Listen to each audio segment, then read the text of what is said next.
हिमांशु जो 27 साल का है, उसकी अभी अभी नई नई शादी हुई है। उसकी एक बहुत ही खूबसूरत सी बीवी है। वह दोनों हनीमून मनाने के लिए हिमाचल गए थे, जहां उन्होंने 4 दिन गुजारे। अब उनका मुंबई अपने घर वापस आने का समय हो गया था। शाम होते दोनों अपनी गाड़ी में बैठ गए और मुंबई से निकल पड़े। दोनों आराम से गाड़ी में मस्ती करते हुए आ रहे थे। धीरे धीरे वे दोनों हिमाचल की घाटी को पार कर रहे थे और घाटी दिखने में जितनी ज्यादा सुंदर लग रही थी, उतनी ही ज्यादा डरावनी भी थी। रात के 11:30 बज गए थे। अब वो हिमाचल की घाटी को पार करने ही वाले थे कि रोड बिल्कुल सुनसान पड़ चुकी थी। अचानक हिमांशु को अपनी गाड़ी के आगे एक औरत देखी, जिसने लाल रंग की साड़ी पहनी हुई थी। वह दूर से ही हाथ हिलाकर गाड़ी को रोक रही थी। हिमांशु की बीवी बोली, आप गाड़ी मत रोकिए, क्योंकि ये कोई लूटपाट करने की चाल हो सकती है। लेकिन वह औरत गाड़ी के सामने आ गई, जिसके कारण हिमांशु को गाड़ी रोकनी पड़ी। वो औरत जोर जोर से दरवाजे को ठोकने लगी और उसके चेहरे के हाव भाव से ऐसा लग रहा था जैसे वो किसी बड़ी मुसीबत में हो। हिमांशु की बीवी ने कहा, आप गाड़ी का दरवाजा मत खोलिए, मुझे बहुत डर लग रहा है। हो सकता है ये कोई चाल हो, हमें बाहर नहीं जाना चाहिए। हिमांशु ने कहा, अगर सच में किसी मुसीबत में होगी तो, और उसे हमारी जरूरत हो, क्योंकि उसको देखकर वह अच्छी खासी लग रही है। अब मैं गाड़ी का दरवाजा खोलता हूँ, तुम डरना मत, कुछ नहीं होगा।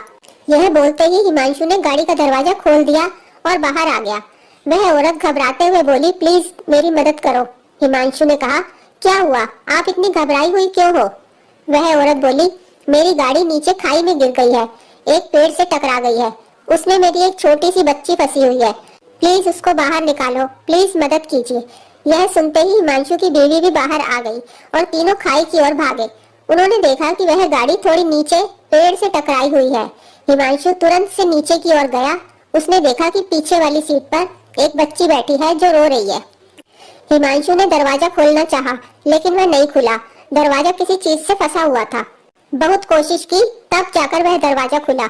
हिमांशु ने उस बच्ची को बाहर निकाला और अपनी गोद में रख लिया, लेकिन वह बच्ची अभी भी रोए जा रही थी और मम्मी मम्मी कह रही थी।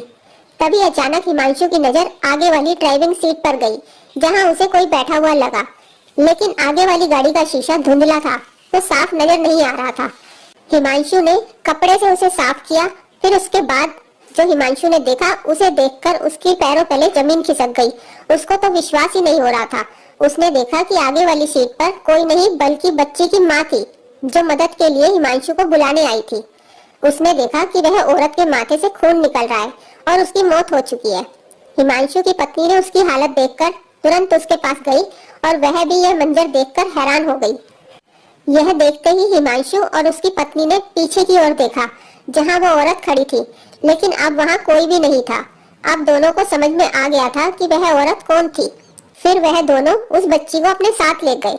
तो दोस्तों, इसी के साथ ये कहानी खत्म होती है। अब आप भी समझ गए होंगे कि वह कौन थी जो हिमांशु के पास मदद लेने गई थी। यह माँ की ममता है, जो मरने के बाद भी अपने बच्चे को बचाने के लिए एक आत्मा बनकर आई। अगर आपको हमारी कहानी पसंद आई हो तो वीडियो को लाइक और चैनल को सब्सक्राइब करें।